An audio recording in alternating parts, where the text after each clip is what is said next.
Everybody, welcome back to the holiday edition of the Ad Podcast. We're winding down the final work day before we celebrate the holidays, and we have a great lineup for you this week. We also have Barbara Karasek, who is the CMO and co-owner of Paradise Advertising and Marketing.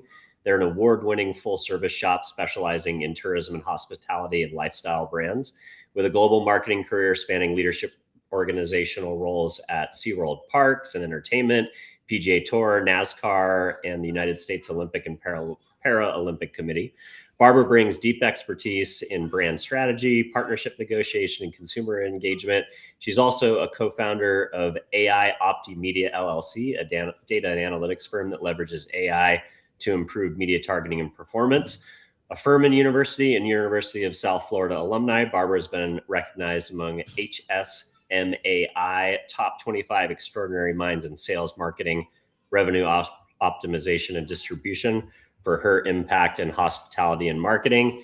And she has been generous enough to deal with my globe trotting and trying to get her on the schedule. We've both been missing each other for a couple of weeks, but now we're here. Barbara, thanks so much for coming on.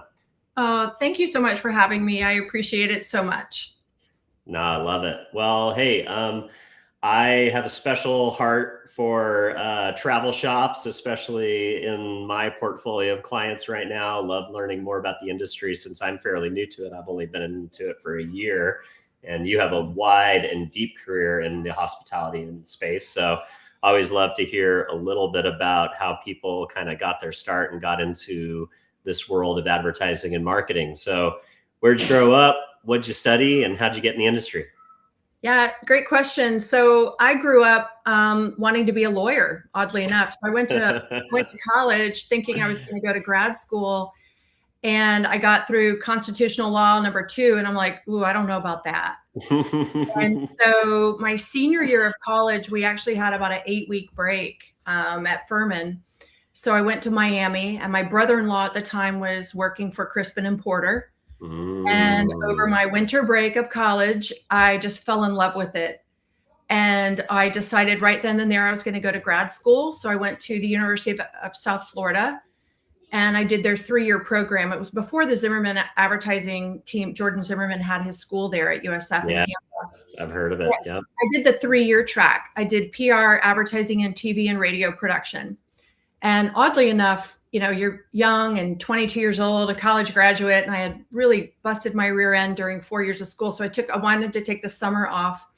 And lo and behold, the U.S. Olympic Committee was looking for part-time workers in summer of 1992 before they shipped everybody over to Barcelona. And so I applied as a temp, and my temp job became my 12-year career. Holy cow, what a cool story. Yeah. So while I was going to graduate school for 3 years, I was slinging Slurpees as a bartender at Fat Tuesday, working part-time at an ad agency. And then my summers, I was traveling with the USOC and working part-time on project work with them. And then before I graduated, spring of 95, I moved full-time. They hired me full-time, moved to Colorado Springs. And then for the next, 10 years or so, I was traveling all over the world with the USOC, put my marketing career on hold because that was more operations and logistics, but I was able to rub elbows with all of the sponsors, all of the major, team and Olympic and Paralympic sponsors all over the world. And I got to live and travel around the world for all of those years with a job on somebody else's nickel, but I got so much international and global business experience. And then, fast forward, I wanted to not travel so much. So NASCAR took a chance on me, and I started their consumer marketing group.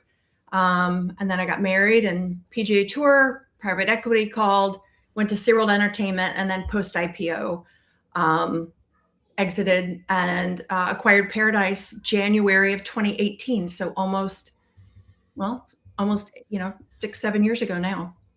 That's amazing. Well, yeah. I can't wait to get into some of the specifics of that, but I wanted to stop on bartender at Fat Tuesdays because what's kind of fun about that. I recently interviewed the chief marketing officer of Visit Poconos, and he's been a bartender his entire career, including now still as the CMO of Visit Poconos. He bartends once a week. And I thought that was really cool because I think as a hospitality marketer, we often sometimes can lose touch with like the idea of what does hospitality actually mean from the frontline people who are in the trenches inside airlines, like flying in those planes, and people who are rolling out the red carpet for us at hotels or tour guides. How important is it for a marketer in the hospitality world to actually have a role where they're like frontline and like, elbow to elbow with customers and understanding like what it means to be great at hospitality? I love that question. It's so important for us. It's to market and build brands and businesses for constituents. You have to really live and breathe the brand, right? So if we're marketing a destination like your friends at the Poconos, understanding what they see on a day in and day out basis is so important. I think because I grew up in the industry, my first job was at Busch Gardens, Tampa, making change in the bird garden, right? Let's go. Yeah. And then I grew up as an athlete. My husband was an athlete, college and pro athlete, working, again, slinging Slurpees at Fat Tuesday.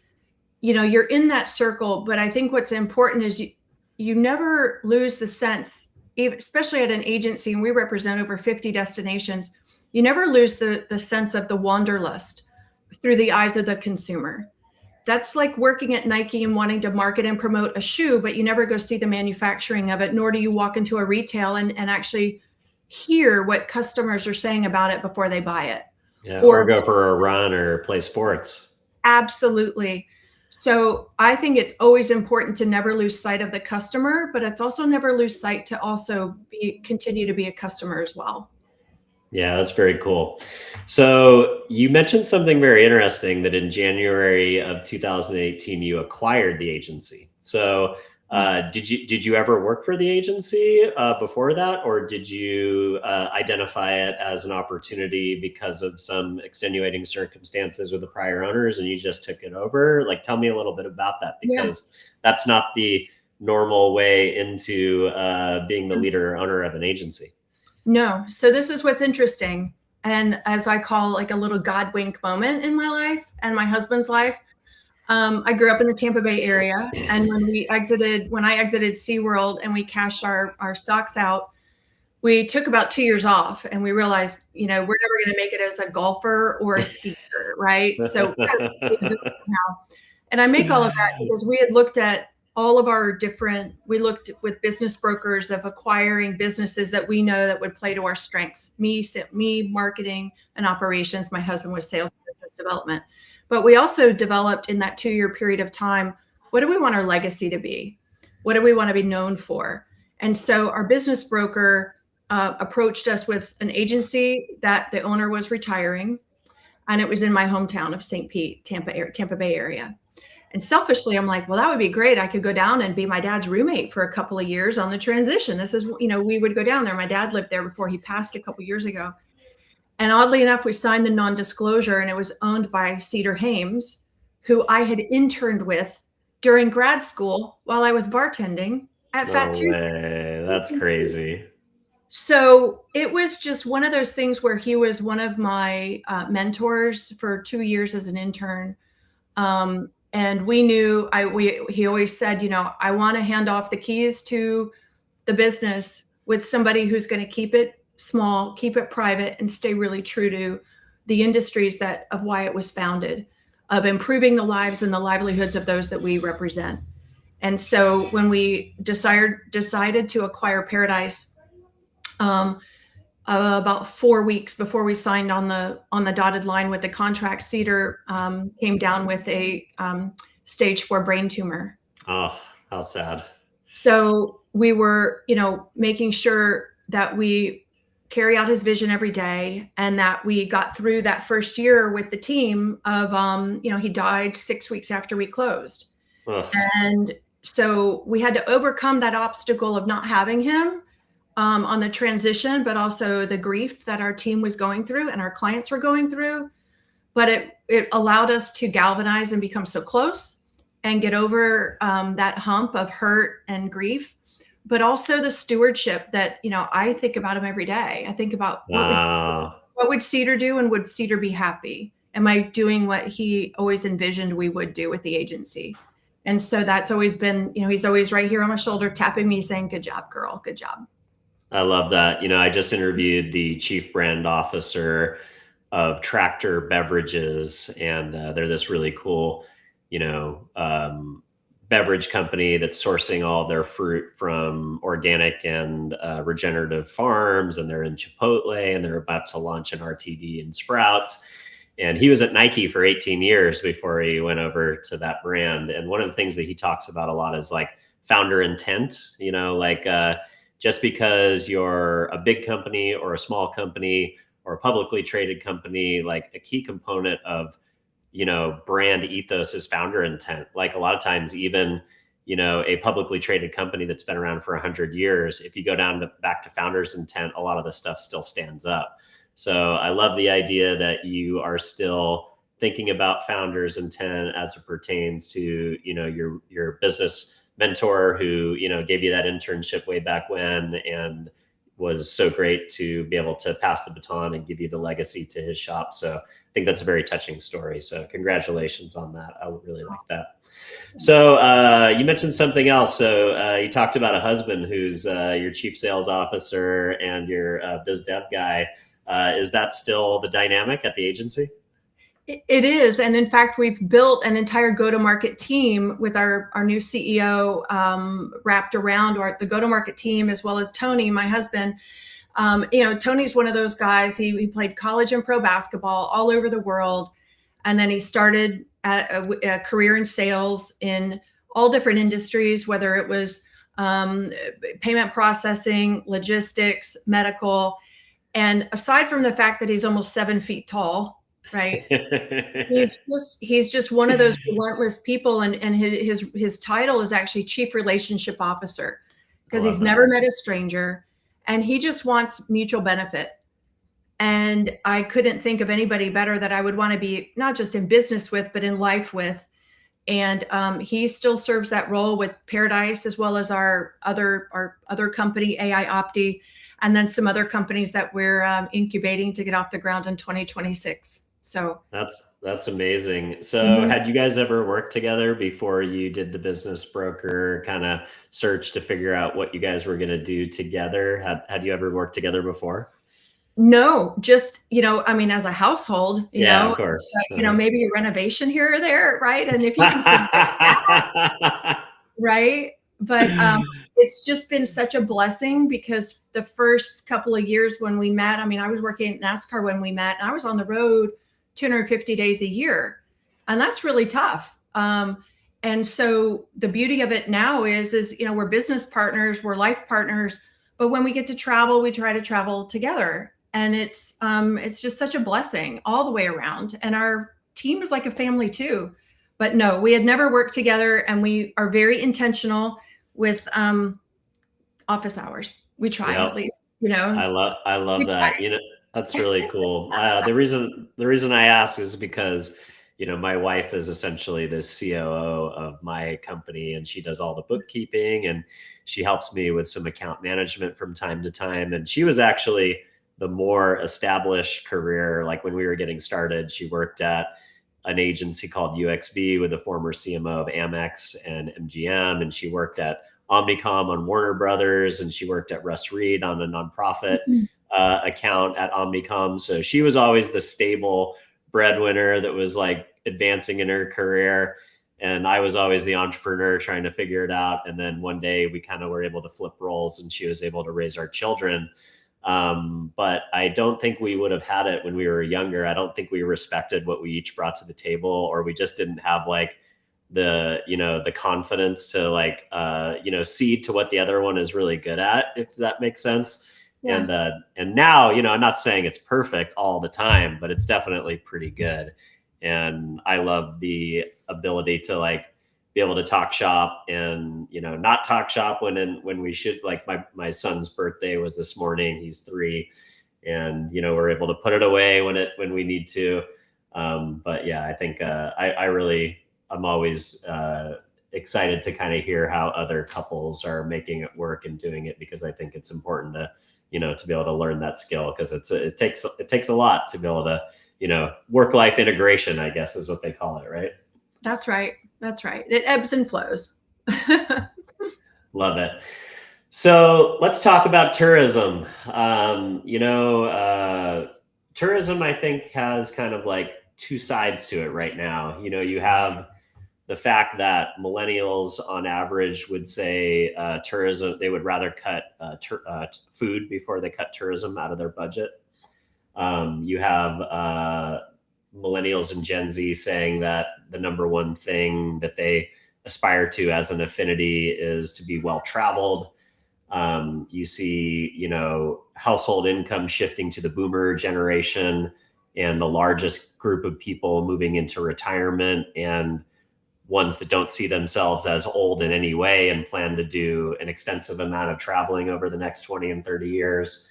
But then you also have, geopolitics and certain countries not liking us as much as they used to, and defunding of USAID, which actually defunded 80% of America's tourism budget, in Brand USA. So I feel like we have a lot of things to be really optimistic about, but we also have some challenging headwinds. Would love to kind of just get your current take on tourism as a leader inside of the agency and the marketing side of things, working with so many regional DMOs within the U.S. market and abroad. Yeah, I like the word that you used, headwinds, right? And there's a lot of analogies that you can kind of think through, but I think it's having been a marketer and a business leader for big brands globally through a lot of turmoil. 9/11, tragedies like at SeaWorld with some tragedies there. NASCAR was the passing of Dale Earnhardt, and what does that mean?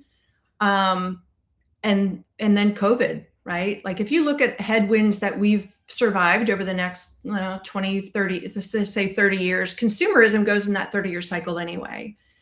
And I think what's interesting about the tourism and destination marketing landscape is that we have to really lean into modern marketing. We can't just continue to target travelers. You have to target consumers who consciously choose to travel, and continue to lean into share of mind, share of wallet, share of heart, and continue to deliver short term who is choosing to travel and the why behind it. And that's not saying that the international market or certain segments aren't important. I'm just saying they may not be as important as now.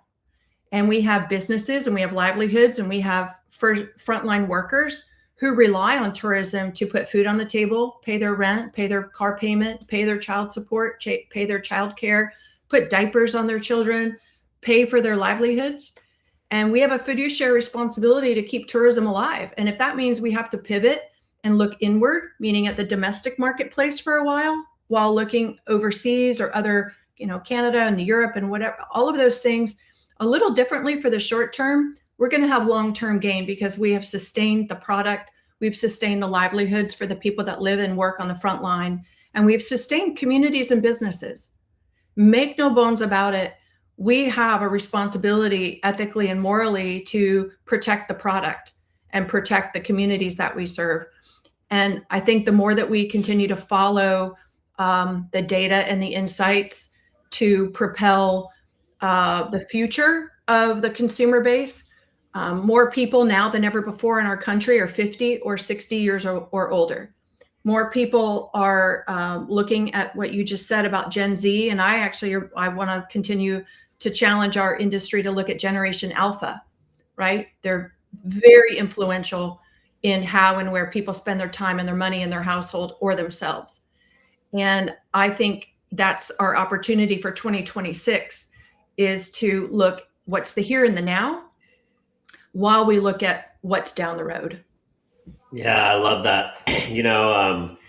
I did there was another agency that did a report on Gen Alpha and the fact that they're like the chief influence officer on their household. They have a lot of sway over what car the family buys, definitely what trips they go on.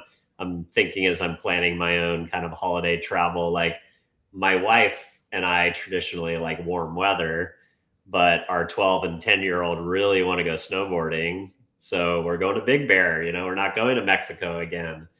And that's because they want to have a ski experience, and that's cool. And now we're looking at it, we're like, wow, well, 4 days of lift tickets, maybe we should just bite the bullet and buy the year-long pass, and then we can go to all these other ski destinations. And I'm the type of person, if I buy a season pass, I'm going to get my money's worth. So that'll probably force us to go on a bunch of other ski trips and stuff. So all of a sudden, my entire outlook of how I tend to travel, whether it's going to Hawaii or Mexico, is now being reoriented by this Gen Alpha chief influencer officer over our household. So I think you're right. That's really interesting. And, I think you mentioned something else, like, how does an agency be purpose driven? I can tell you, in the 15 years before I got into the travel industry, I can't say I felt a lot of purpose. I was selling more Hot Pockets sometimes. I was getting more people to buy Adobe Creative Cloud. But being in the tourism industry and meeting tourism marketers, these are people that talk about the idea that they have the greatest job in the world. They get to talk about the place that they live, and that, tourism is also very much an industry where the economies of spend kind of get distributed very equally, right? It's like you've got independent hotel chains and operators. You've also got the big brands, of course. But when you get down to like, what do you eat and what do you do? Oftentimes those are small businesses, tour operators, or a family that owns a restaurant, or even a food cart or a food stall somewhere. I do feel for the first time in my career that I'm making an impact above and beyond just making money and trying to get people to consume more stuff. I'd love for you to spend a little bit more time on, how you came to that insight, because I don't think every marketer gets the opportunity to come to that. Yeah, for us at Paradise, it's always been our why. I mean, that's what Cedar founded it on, was to help propel communities forward through tourism. But during COVID was when we took stock of our why, over delivering pro bono hours because the clients were not sure what was going to happen to a destination. Destination marketing is very different than managing marketing for a hotel chain or a restaurant chain or an airport or an airline. The destinations represent all of that collectively, but we also have a responsibility to measure, jobs that are created and sustained, wage parity, wages, and then also how it dovetails into economic development, right? So tourism and economic development have that synergistic relationship. And during COVID, we actually took a step back and said, we have to lean into our why. We're going to over deliver. And here's why. We have livelihoods at stake. We went and did shoots during COVID, masked up with our own team. We didn't hire talent. We went ourselves because we were ready. We were putting ourselves in the line of harm's way with COVID because we had to get those messages out. And then we utilized data and geofencing and a lot of data partners to quantify impact and to quantify how we help local communities survive and thrive on drive market and takeout, and buying gift cards to retailers and gas stations. And it was so rewarding to actually look at the data and the results, and going down and actually tears streaming down our face to talk to frontline workers at a hotel and a cleaning staff at a restaurant and a serving staff and a chef and a maitre d' and butlers or concierges at hotels, gas station attendants, and them just saying, thank you. Thank you. You helped me make rent. You helped me and my family not have to go move in with my parents. Like, those are the anecdotal and direct stories that we get by what we did during COVID. And as an agency, that's when we leaned into that and rebranded ourselves as a partner for good. That our job and our what we do is market. Why we do it is because we know that we can directly impact livelihoods and communities in which we serve. And you'll see that on our mission statement and our vision statement. There's no greater opportunity that we have than to truly impact those lives. And that's why we're really leaning into destination marketing as an agency, is because that why drives us every day, every day. I love that. I think that also kind of dovetails into a travel trend. There's been a lot of talk about the different categories of travel. You talk about the drop and flop, which is, just show up and lay down and relax. And then you've got the experience economy, right? You've got the people that want to, do what I did when I was at the Zebra in Tulum and make salsa with the head chef and, get your hands dirty and press the sugar cane through the sugar cane press that was the only thing that survived when the whole hotel burned down, God knows when. And then you take all this stuff over the table and you have this amazing meal. And I've probably told that story 100 times since I've had it. The word of mouth element of kind of the experience economy. Well, there's this new trend that is being thrown around called the transformation economy. And this is people who want to travel because they want to come back and they want to feel like they're a new person, or they went through an experience that changed them in some way. They want to have their own eat, pray, love moment. I'm curious of, how much you guys are identified this as a trend. And if you have, how are you coaching clients to take advantage of the transformation economy? Yeah, I hadn't heard the transformation economy per se, but I like where you're going with it. And I would say that, as I said, we lean into a lot of data. We lean into data on the front end and data on the back end. And, my experience, our CEO's experience, a lot of us in the company or in the agency at Paradise, we really look at neurographic marketing, right? I know that's more in the shopper marketing and the CPG world, but when you really get into the mindset of the consumers and you get into their motivations of their why, right? The why behind it. Sometimes you have to really look at the data differently. And I think COVID changed people. COVID changed how consumers not just look at travel, but look at what travel means to them. And self-care is truly something I think that we can lean into. And it's not a trend. I hope and knock on wood that consumer behavior has changed forever, that people are looking to have the experience economy, experience inward of transformation. Did I go on a retreat? Did I come back feeling rested, or did I come back feeling just as more frenetic than when I left and came back? Did I come back having deeper connections with myself, that I'm more in touch with myself? Did I come back with deeper relationships with my family or the people that I traveled with, my loved ones? I think we're all looking at the data and the consumers of what does that transformation mean, right? And or volunteerism is another huge trend of impacting communities while you go there. And whether that's being grateful and showing gratitude with an additional couple of dollars on a tip that you've actually impacted and touched that person's life, or is it a beach cleanup or a riverway cleanup or some type of nonprofit volunteerism? Or is it literally just sitting there, like you said, the eat, pray, love moments, and it's selfless or selfish, but you're advocating for your own well-being. And there's absolutely nothing wrong with that. We're seeing that as a trend. We look at that as the experience economy and also the self-care economy, and the wellness, that prioritization of wellness,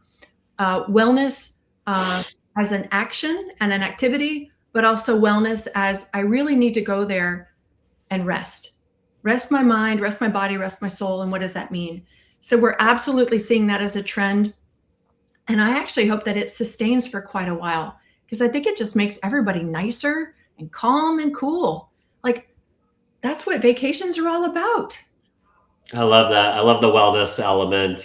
We always have traditionally thought about, of course, you maybe get a massage when you go on tour, but more and more people are visiting destinations where they can maybe even participate in medical treatments and therapies that aren't available in the United States because of restrictions. Or, I recently took a 70-year-old fitness influencer from Austin, Texas. I flew him out here to San Diego, and a medical tourism company sent a black car for us across the border, picked us up at the Bali High Hotel, and drove us across the border so he could have regenerative stem cells injected into his shoulders, spine, and back, which he can't have done here in America.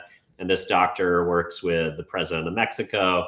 His whole wall is celebrities that you would know from the United States, from the UFC and professional sports, the Olympic soccer team in Mexico.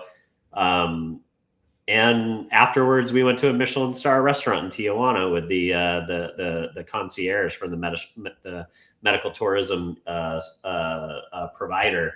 Are you seeing kind of destination around medical tourism? Are you and kind of how wellness kind of bleeds into the edges of that as something that brands can start to maybe be thinking about capitalizing on? Oh, 100%, especially in your luxury destinations. I mean, we work with a handful of luxury destinations, beach and otherwise. And when we look at the credit card processing reports of where visitors spend their money when they're in destination, and we know that they're visiting from outside of a 50-mile radius, healthcare and medical come up on the credit card processing codes. And that's just not nail techs. That's just not going to get your nails done. That's going to get select services at medical spas, surgical centers for outpatient surgical centers for elective surgeries. We know what those are. And I think we need to lean into that more. Understanding, why people choose a destination or vacation is very different than maybe what they do when they get there, right? Some of that you don't know unless you look at the data.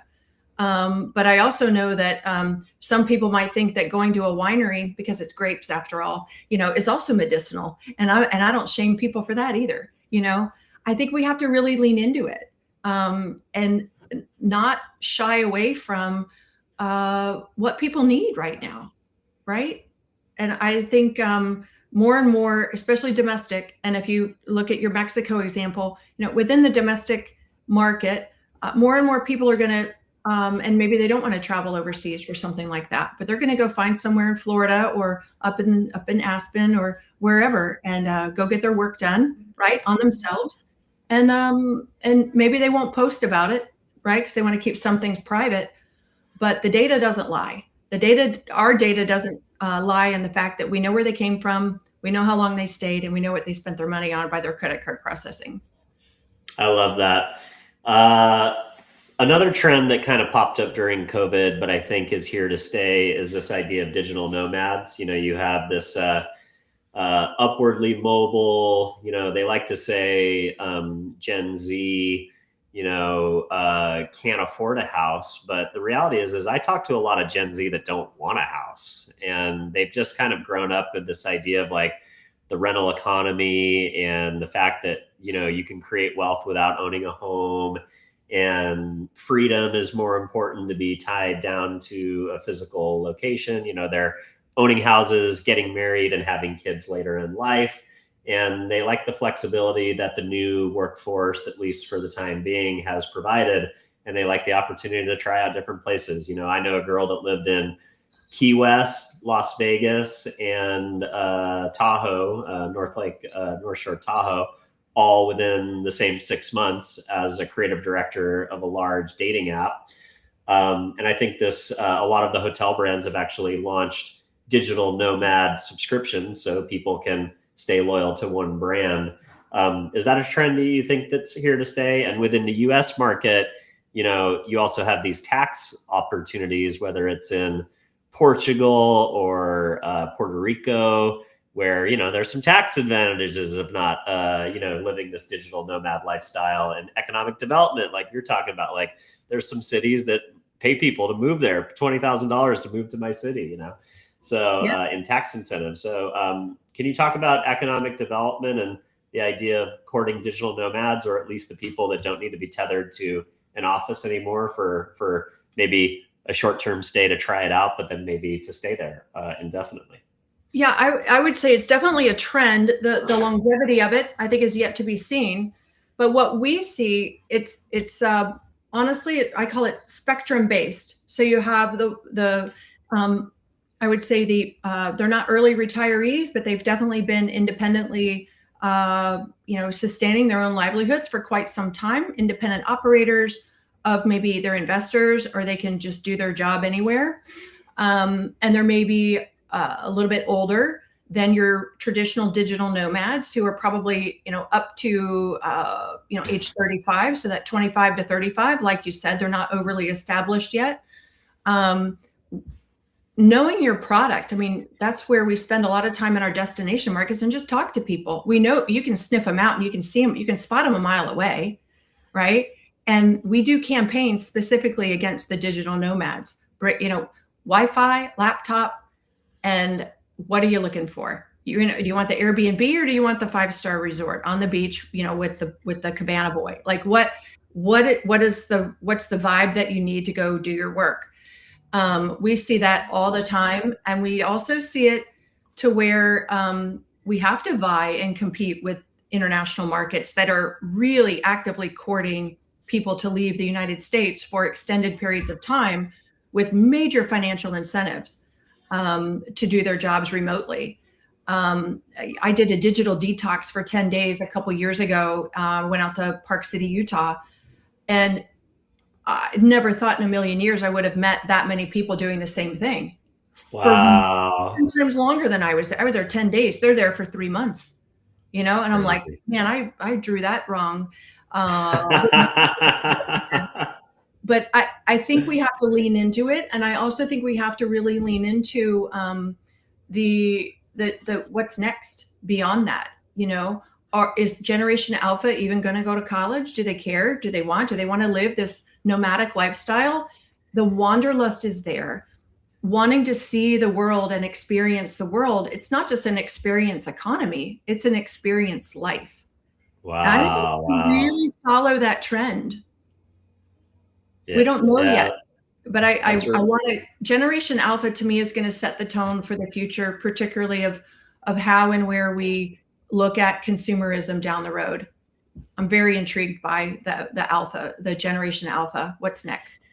I am too. My daughters make their own money because they do acting and modeling and stuff, and we give them. And now with like Apple Cash, like we were at Knott's Berry Farm the other day.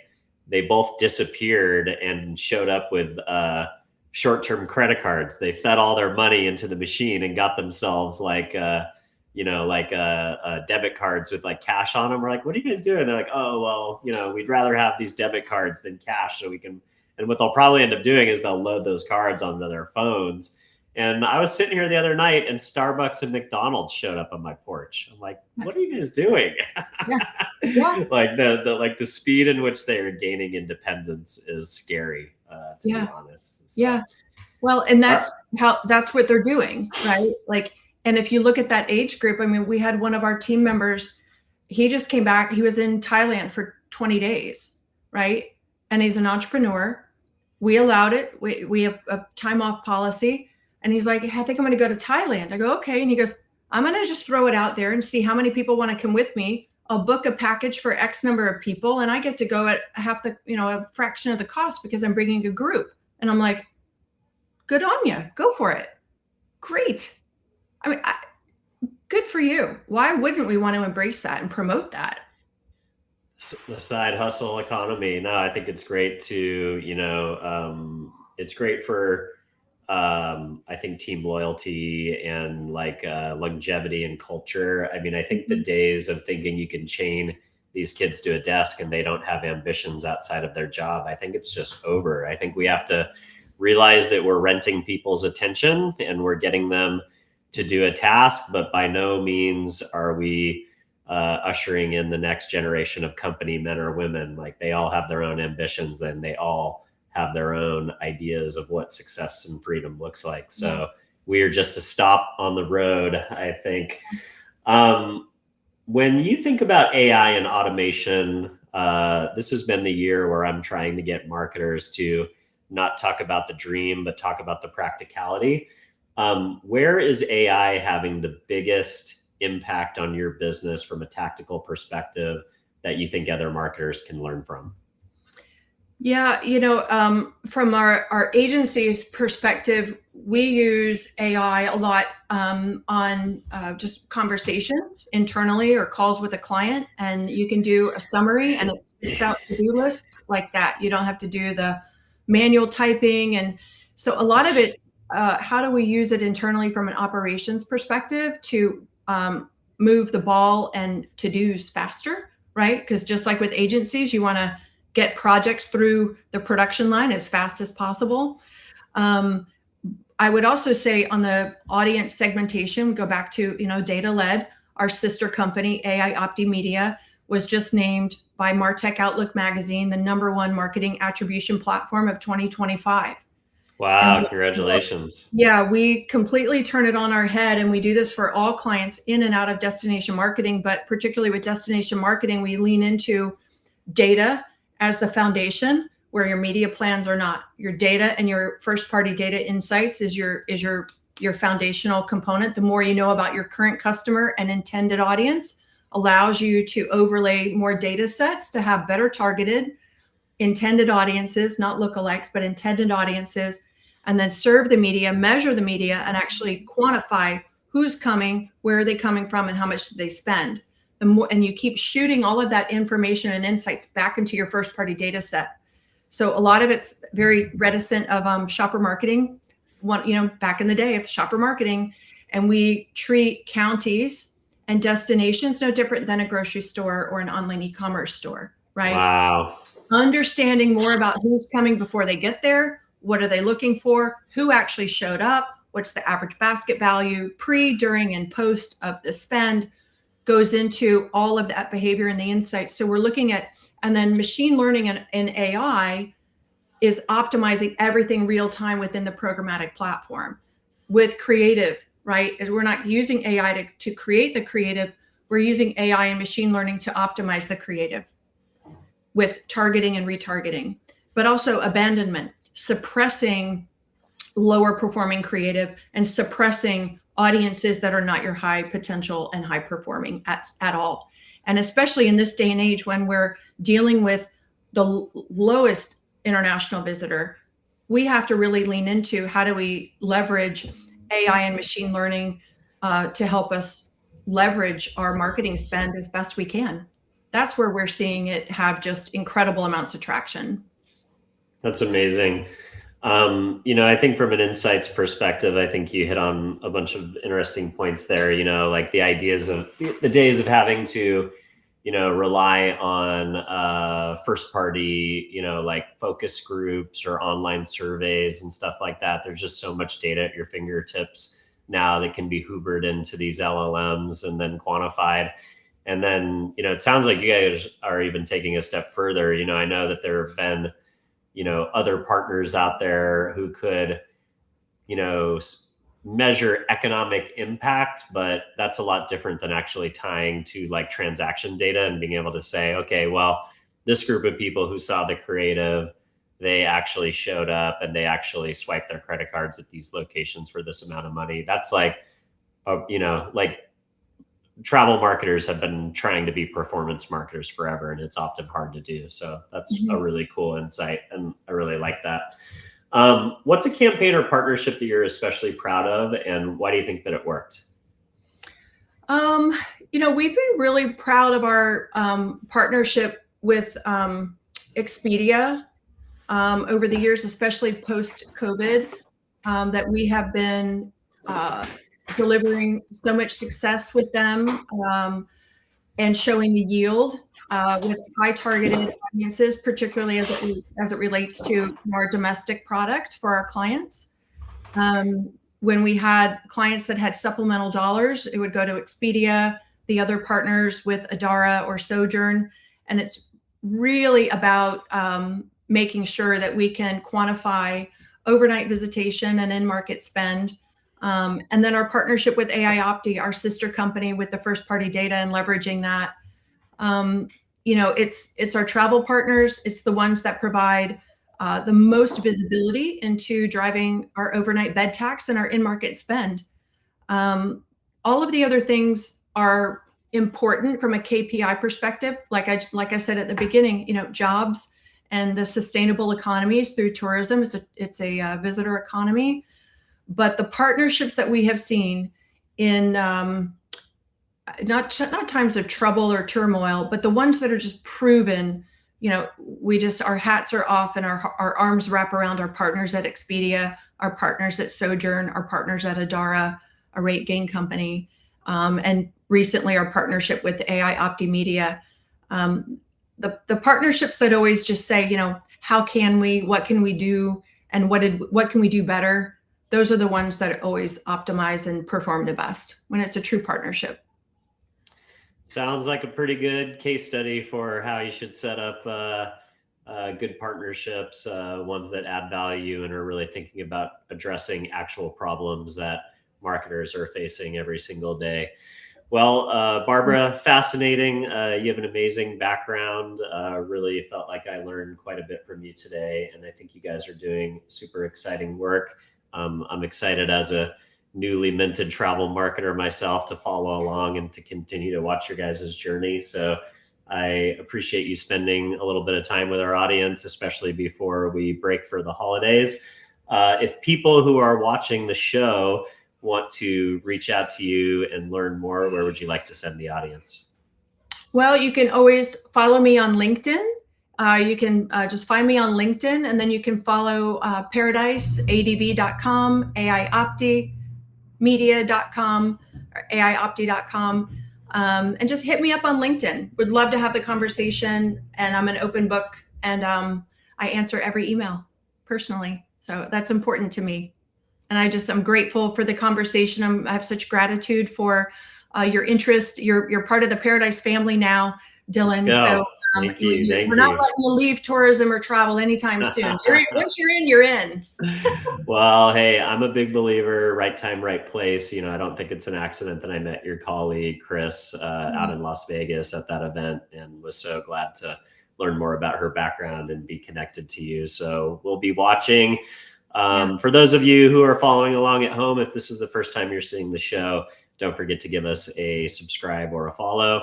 If you are listening to the show and you want to find if you give us an honest review, that's how we find a larger audience organically. So don't forget to give us a honest review at whatever podcast platform you happen to be listening to the show today.